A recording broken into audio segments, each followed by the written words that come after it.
Hello, and welcome to Mental Health Matters. I'm your host, Liz Lang. Each week on this podcast, we will break down various aspects of mental health. We are so excited you're here and hope you enjoy this week's episode.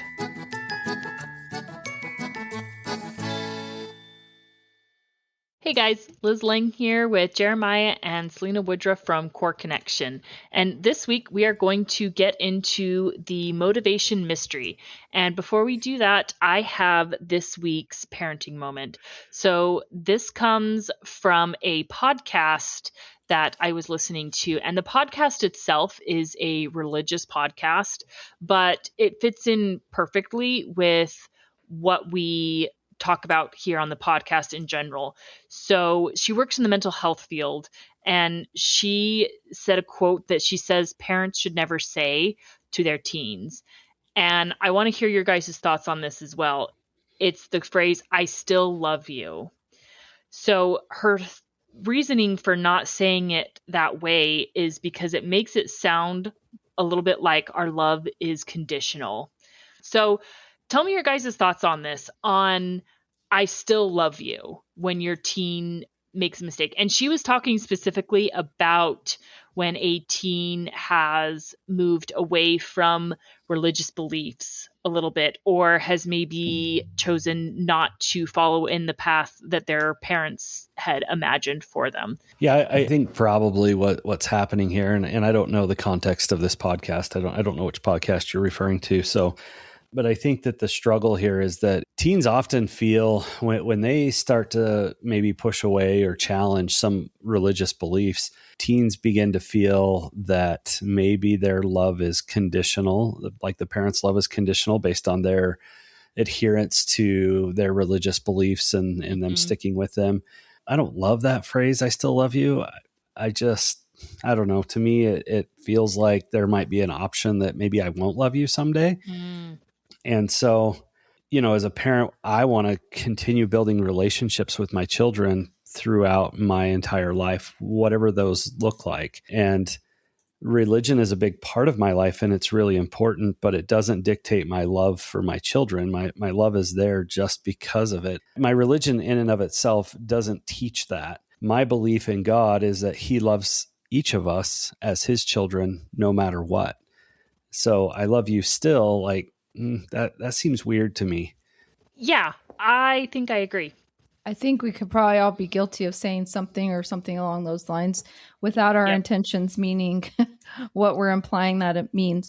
Did she have a better phrase to use? I don't remember. This was an episode from several weeks ago, and I made a mental note of it because I really liked it. But that was kind of the idea, is that love for our kids should not be conditional. And so that was my thought too, is I love you regardless of this. Or does that sound the same thing? I love you unconditionally. Like, I love you no matter what. And just kind of helping kids to see that and just explaining that to them.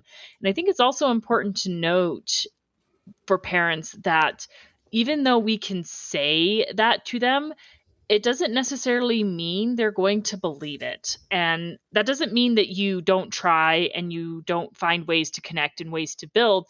But I just think it's important for parents to be prepared for that to happen, for kids to feel that. So rather than just saying, "I still love you," what would you guys say or recommend saying instead? Because I agree with Selina too, that we've all said something similar. And our intent wasn't to make our love sound conditional.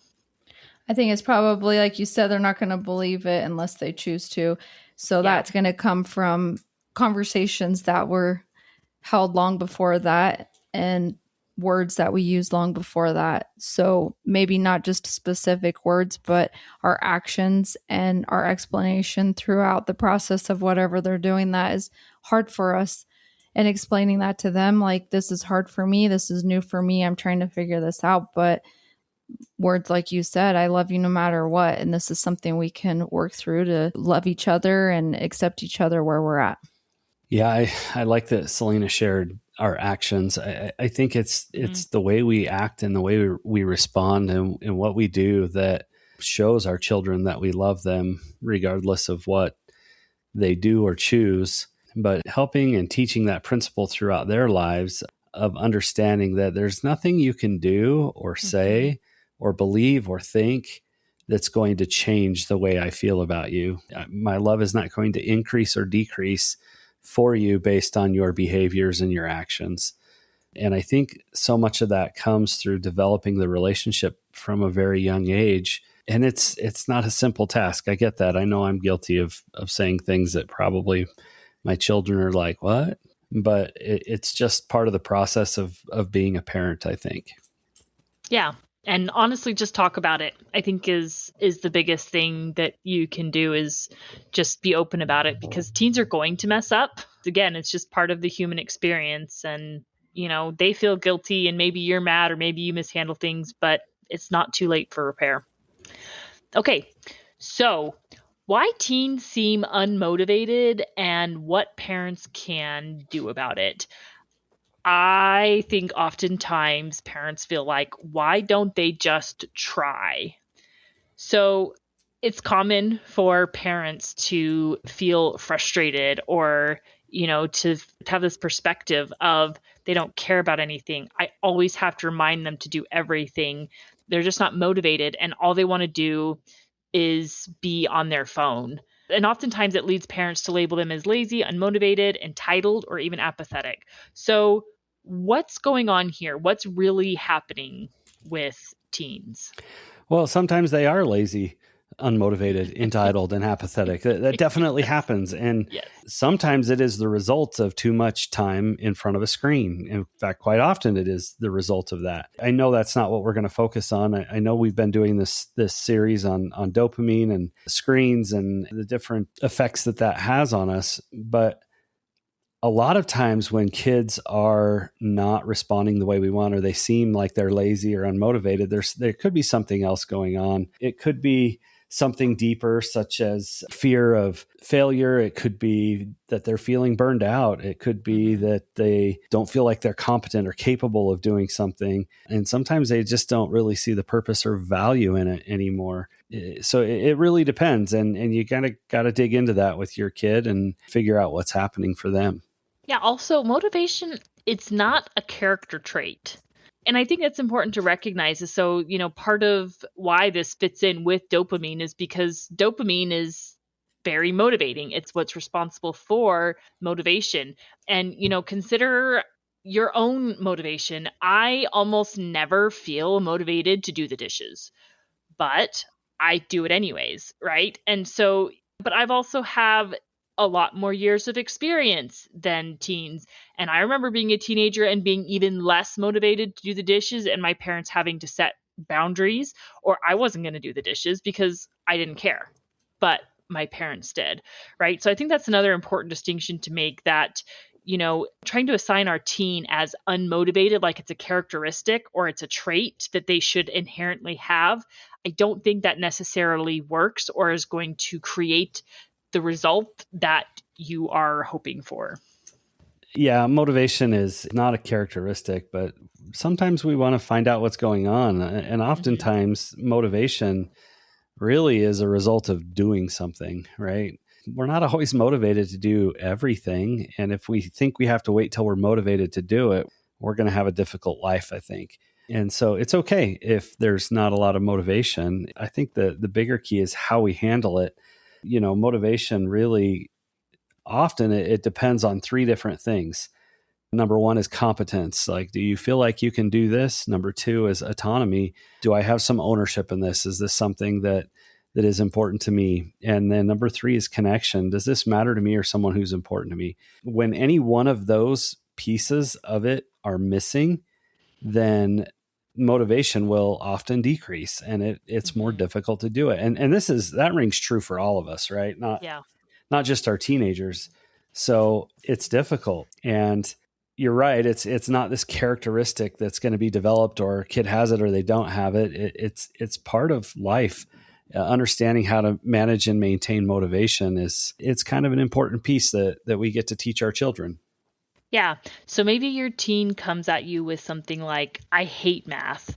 And maybe what they're thinking, or what they're possibly thinking, is, I'm not good at math. So what could be the problem there, right? Or what's a response rather than just, then just try harder, work harder? Well, that one we could recognize that is probably competence. They don't feel like they're capable. They don't feel confident. They don't feel like they're able to do it.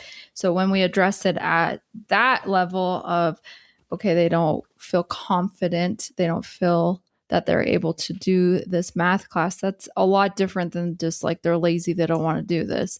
And so you could ask a question, something more like, what's been making this class feel so difficult? And it makes sense. It makes sense that it's something that's difficult, so they don't want to put the time into it when you can go on your phone or do something else that doesn't take as much effort, and you can feel a lot more successful in it, right? And so you're going to go the path of least resistance, I think, and not go the path that is difficult or makes you feel like you're not as good as something. I think that Selina's correct, but it could also be more of a matter of connection to the math, right? Like this is boring. Yeah. It's not that it's difficult. It's that I already know how to do this. And the reason I'm saying this is because it reminds me of my early elementary school years when I would get an assignment for math homework. I acted like I hated doing math. I actually enjoyed it. I just got really bored with it when it was too simple and not challenging. It just didn't matter to me to do this whole sheet of math problems. Maybe it was multiplication or division or whatever it is, because it took so long and I wasn't learning anything. Like it just wasn't important to me. And so I hated it, not because I needed to try harder or because I wasn't doing well. I hated it because there was no connection. And yeah, I agree. So that could be a really important component. And, that is different than just being lazy. Another key piece here that I think that I thought of is, what if it also has to do with sometimes teens and even adults thrive under pressure, right? So I do this almost every week with this podcast. I'm always like, all right, I'm going to get editing done early, and I never do. I always seem to put it off until kind of, I don't know about the last minute, but I always end up seeming to do it, the last possible day. And sometimes teens just thrive under that. What are your guys' thoughts? Is that really laziness or lack of motivation? Or is that more just managing their own timeline? What do you guys think of that? Well, I think there's a piece of this that says that procrastination, which is what you're talking about, Liz, we use it a lot because it works really, really well. When we procrastinate, then we find that, hey, today is the pressure point because I have to have this done by, whatever time of the day. And so now I'm going to have to sit down and focus and get it done. Whereas I still have 3 days. Oh, I still have 2 days. Oh, I still have a whole day. Oh, I still have the whole afternoon. It's only going to take me like 20 minutes to get this done. Oh, this is due in 2 hours. Okay, now I'm starting to feel the pressure. I've procrastinated. And now all of a sudden that procrastination has created enough pressure or anxiety within me to say, all right, get it done. And then we get it done and we do really well with that. And so sometimes a kid procrastinating might just be what seems to have worked for them in the past. And I think we all do that a little bit. Yeah, I agree. And so, I think it's just a good thing for parents to keep in mind is don't mislabel procrastination as lack of motivation.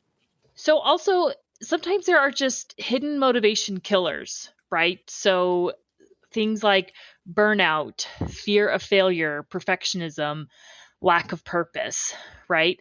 So let's spend a little bit of time talking about perfectionism, because I feel like that it can be a big one, or really one of the more hidden ones with teens. Is they might feel, if I can't do it perfectly, why try? So let's explore that a little bit and kind of why that may be happening to teens and how we can help them with that. Well, that happens to teens and adults alike. Perfectionism is kind of a challenging piece. And a lot of us, I think, take some pride in our perfectionism. And it can have some negative effects. I know I struggle with perfectionism. And sometimes if I don't think I can just do it perfectly, I have a hard time getting started. I know Selina and I were listening to a life coach a while back, and she talked about creating what was it, B minus work? B minus. And it's something that I use myself quite often. I remind myself like, hey, look, you're just going for B minus work. When I look at my undergrad schoolwork, my graduate schoolwork, my testing, like if I didn't have 100%, I was really disappointed in myself. And so it's a difficult thing for me. But as I started to recognize, like, what extra am I getting out of perfectionism here? Like, what is it benefiting me? Like, it really came down to the fact that it's not. In fact, it's hindering me. And often I wouldn't start assignments because I wasn't sure what to do. And I wasn't sure how I'd, get 100% on it, or even in my business. And, I didn't create this piece of this ad campaign because I just don't know how to do it. But when I started focusing on B minus work, all of a sudden things started coming together for me. And so for a kid who's struggling with perfectionism, if they're afraid that they're not going to get it right, it could definitely look like a lack of motivation, when in reality, they're afraid to fail, or they're afraid they're not going to do it exactly right. And that could really hinder them from moving forward. I think another word for motivation maybe, or what helps with that, is momentum. So that's what the B minus work's going to help you to do, is it helps you to get unstuck and start doing something and moving forward. And then you have that momentum. So then you are motivated because things are happening. So just not getting focused so much on doing it perfect. And you can always go back and change it or do it different or whatever, right? And so I guess not in all situations, but in a lot of, especially not for kids, right? In school. I guess not in school. So motivation helps you have some momentum, or momentum helps you to have motivation and helps things to start happening. Right. So I think this idea of perfectionism probably is rooted from, we get rewarded for getting the right answer. And it almost creates that dopamine, right? So young kid, when they get the gold star or they get the right answer in school, it's like a little hit of dopamine. And so they're coming to rely on that. And so if they can't get that hit of dopamine, so to speak, what's the point? If I can't just be perfect at it, or if I can't get it right, what's the point? And so, we talked about this before, this idea of fail. Be excited to fail. Be excited to learn, and let that be okay. So, I think one of the things that can maybe help this perfectionism is praising effort rather than the result. And that's something that we've talked about a lot, is, you know what? You got a D on that test. Okay. So were you trying? Like, let's look at what happened. I care way more about the effort you put in than I do the end result. That doesn't mean we also skip the validation, right? So like maybe they are feeling really frustrated and down on themselves because they got a D, or maybe because they got just a B minus. Validate that, but then just, like Jeremiah was saying, help them to rephrase it and to focus more on, did you learn something in the process? I got a perfect example of this. Our kids, some of them are in a summer track program right now, just a little rec program to do, which is so fun and so great for them to go and try new things and try different things. But it's been interesting to watch some of my kids as they try an event and they didn't get the top 3, so they didn't get the medal that week. The next week they hop to a different event because they're like, well, I didn't get top 3. I didn't get the medal last week. So I'm going to try this one because less people are in this. So I have more chance to get the medal. And so we've had opportunities to teach them, like, this isn't about getting the medal. Yes, I know this is about getting the medal. I guess this track season has given us a lot of opportunities to teach our kids, because I know I've shared other examples from it that they've learned. But I realize it is about the medal. You should strive for the medal, but the process to get there and what you're going to learn and those failures that you're going to have are going to help you to get to where you want. And maybe that's what, part of it is celebrating or normalizing the failures as part of the process. I think we get too frustrated that things are failing. And so it's like, you have to tell yourself, I have to fail 100 times before I get that medal, right?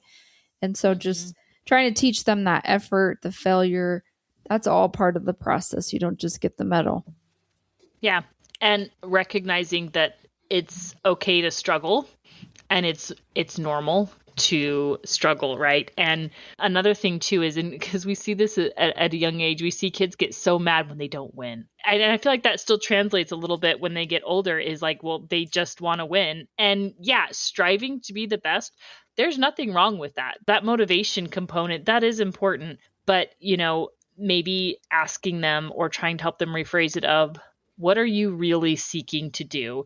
And then what are your thoughts too on maybe helping them to ask the question? And this might be harder for them just because they have a harder time thinking farther ahead, but having them rephrase it of, how much are you going to care about this event 5 years from now? How important is this going to be? Do you think that's something that kids even have the ability to be capable of, or do you think that's even a good direction to go in this instance? What are your thoughts? If the 5 years from now is too far out, kids can't comprehend that. And so I think the bigger point here is teaching them to work hard for successes and to understand that failures are normal. And I think one of the big keys here when we're talking about failures and not doing well is the modeling that we do as parents, right? Like when we make a mistake, we don't get something right, we have to start over. Like, how are we responding to that? Are we okay with being uncomfortable as parents? Are we okay with having our kids see us, maybe not do great at something we're trying to learn how to do? Because those modeling opportunities for us are going to teach our kids more than anything else, I think. Well, and that's where the focus of what am I learning from this experience is going to come in, and focusing on what am I learning from this? How am I improving? How am I becoming better? Mm-hmm. Yeah. So let's switch to academics, right? So let's say a teen says school doesn't matter. And as a parent, you're tempted to say, oh, yes, it does, which is true. Okay. Like, yes, school does matter, but what's a better way to handle this, or what's a better response instead of it absolutely matters? Like, how can we build connection there instead of just laying down the hammer? Well, I think I would get curious with them, right? Mm-hmm. I would ask them, those curiosity questions we talk so often about, like, what feels pointless about this to you right now? What is making you feel like school isn't important? Or what portions of school do you think are important? And so I would open up some conversations about it, because I think what you're going to find is there's something else going on. Yeah. There's something hard. There's maybe a perfectionist child got a B plus instead of an A on an assignment or an exam, or maybe they got an F and it feels like it doesn't matter to them. So just trying to pound into their heads that it does matter it's just not going to be helpful. Mm-hmm. Well, if you look back at that, motivation depends on three things. One of them was autonomy. Do I have some ownership? So do they have ownership in their schoolwork, or are they just being told what to do or how to do it or when to do it? So letting them have some autonomy and have some ownership in that, and have a say as to what they do or what it looks like or when they do homework or how they go about it, might help with having some motivation in schoolwork. Yeah. Because even I would argue that school probably matters a lot less than we tend to make it matter, actually, especially when we look at, junior high, high school. Like, yeah, there are some things that affect us. I think I'm more worried about learning principles and lessons and gaining insights than straight A's. Like, certainly straight A's and good grades can help you with scholarships and things like that. I'm not saying they're not important. Okay. I don't want to get all the hate from our listeners about that, but helping our kids understand and go through these periods of life and learning to get through the challenges and why school is important, and developing that within them, I think becomes much more important. Yeah. And you know what? I'm 34 years old. I still haven't used the Pythagorean theorem since I left high school. So I understand why kids sometimes say, school doesn't matter, because I think there are things in school that really, like Jeremiah said, they're not as important as we make them out to be. And, kind of what you were saying about school not being important, or the principles and what we're learning, I think it really depends on your kid and where they want to go. Maybe you've got a kiddo who wants to go to Harvard or Yale, right? Or like one of these really elite colleges. And so academics is where they want to put all of their focus. And that's okay. But if you've got a kid who says, I am more concerned about focusing on this sport. This sport is more important to me than my grades. Now, most schools, you have to have good grades to participate in the sport. And I would tend to agree with that, because you can't just completely ditch school to focus on a sport, but I think it's okay. Or like if you're involved in clubs and a lot of social things and you're not a straight A student, I think that's fine. Like that's totally okay.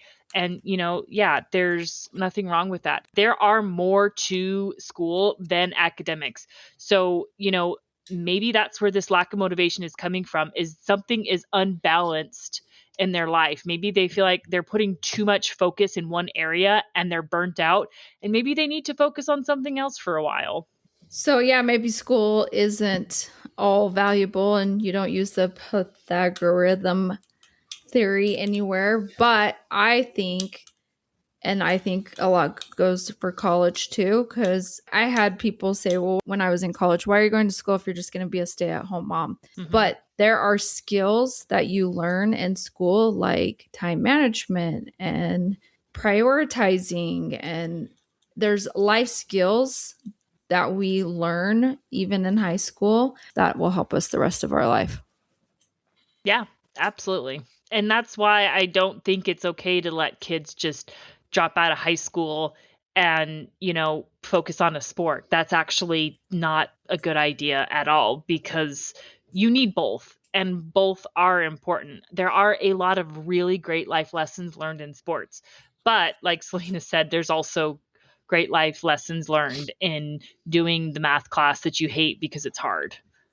There's value in that. Okay, so let's talk about how parents can help build motivation, right? So rather than saying, why aren't you motivated? What can we do? A lot of times it just depends on what's going on. But if like a kid's struggling with getting a paper done or with completing a task, sometimes maybe it's overwhelming. Sometimes they just feel like they don't have the time. I think what's really successful here is helping them to break it down a little bit, smaller sections. For example, hey, look, it's Monday and I know you've got this paper due on Friday. So what if we could just get the first paragraph done tonight? That's all you've got to do. Let's just focus on paragraph 1. Now that suddenly feels so much smaller than the whole 2 or 3 page paper that they're having to write. And success with that will build the motivation. And sometimes they'll just keep going and maybe get a few paragraphs instead of just one. But I think it can be really helpful if we help them break those bigger pieces down. I think that one of the things that's really important when we're talking about building motivation is if we as parents look at ourselves and say, okay, what kind of boundaries are we setting for them when it does come to things like electronics? Are we creating this child who has this addiction to short, quick dopamine hits that come from things like social media? So do we need to make shifts? Do we need to make changes to help build motivation so that we're not spending all day long, staring at a screen, and then helping them to prioritize the things that they have going on in their lives? Like, hey, I have this task and this task and this task. I have this homework assignment or that homework assignment. I have this chore I have to get done and I feel really overwhelmed. So what one do we want to start with first? And we can talk about, how do you like to study? What things do you want to pursue in life? What brings you joy? Is it soccer? Is it baseball? Is it riding a horse? Is it going on a hike? Like, what things are important to you? All of these different things, and beginning to understand our child, can help us create programs and plans. Not that we want to create programs for our kids, but we can create plans for our children to help them feel motivation. When we're connecting what they're doing and having to get done to what it matters to them. So connecting that effort to values. a good question to ask them is, what kind of person do you want to become? It helps put it in perspective of, it's not just about this homework assignment and getting it done, but you want to be a person that accomplishes and finishes and follows through on their assignments, right? And so maybe that helps them to connect that effort to the value and person they want to be. Right. And, I feel like as adults, we've learned that lesson of sometimes the hardest part of any task is just getting started. And we probably had to procrastinate a lot and start the hard task a lot of times before we figured that lesson out. So be patient with your teen as they're figuring it out and learning those life lessons. Well, one thing that I think is important that we touch on as we kind of come to a conclusion of this particular episode is that our teenagers, there's a few things that they really want. They want to be competent, they want a connection, they want purpose, and they want confidence. One of the struggles that they have is they don't know how to get those things. And so that's our job as parents, is to help build that competence. And when we help them break down, these larger tasks that they have to do, or we help them get started in a project, or help them look at hobbies or activities that they want to be in, we can help them build that competence. And when we build connection with them, that, obviously that's a big thing for Selina and I is that connection, whether that's the connection with themselves, with God, with parents, with siblings, and really important for teens is with friends. And they want to have purpose in life, and helping them find purpose, helping them build their confidence through successes and failures. Confidence can be built through failure when they understand the value of failure and what that actually means and how to use that for their benefit. That's what we get to do as parents. And it's one of the things that I love. Yeah. Okay. So this concludes our series on dopamine. So our ultimate goal was to help give parents tools that create healthy motivation and emotional balance. So in a world of constant stimulation, our goal isn't to raise perfectly motivated teens. It's to raise young people who know how to slow down, tolerate discomfort, find meaning, and build lives that are rich in connection, purpose, and balance. And, I think my final thought in all of this is, again, don't demonize the screens because you're not going to win that battle. Rather, help them to find the balance, promote a balanced life, right? Yeah. And I think if you're struggling with these things that we've been talking about the last few weeks, or having other struggles with your teen, reach out to us. We'd love to help you work through some struggles and some plans to be able to help your teen, to help your relationship, to build that connection, the confidence that you want your teen to have. Yeah, absolutely. Okay, so next week we are going to get into the power of what you can control, and we will see you all then. Have a question? How about a topic you'd like us to cover? Send us an email at mentalhealthpod21@gmail.com.